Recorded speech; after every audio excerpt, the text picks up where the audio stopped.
जर शिवाजी महाराज इथं जन्माला आले नसते ना, तर आज तुझं लग्न करायच्या वेळेस तुला आहे ना मुस्लिम शासक राजाच्या दरबारात जाऊन मुजरा घालावा लागला असता, राजाजी मुझे शादी करनी है, मंडप डालू क्या? राजाजी मेरे पापा की दशक्रिया विधि करनी है, मंडप डालू क्या? राजाजी मेरी बेटी की शादी करनी है, मंडप डालू क्या? राजाजी दीपावली आ रही है, दिये जलाऊ क्या? इतकी वाईट परिस्थिती त्या काळात होती.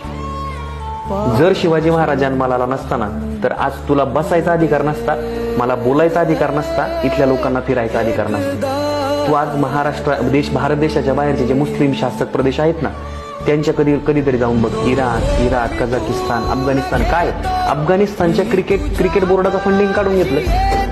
अफगाणिस्तानचा जो कॅप्टन होता मोहम्मद नबी, 2020 खेळायला त्यांचा देश गेला ना, त्यावेळेस त्या मोहम्मद नबीने स्वतःची संपत्ती विकून अफगाणिस्तान क्रिकेट टीमचा खर्च केला रे. का तर तिथं पहिल्यापासून मुस्लिम शासक आहे. आपल्याकडे मुस्लिम शासक भारत देश जिंकाय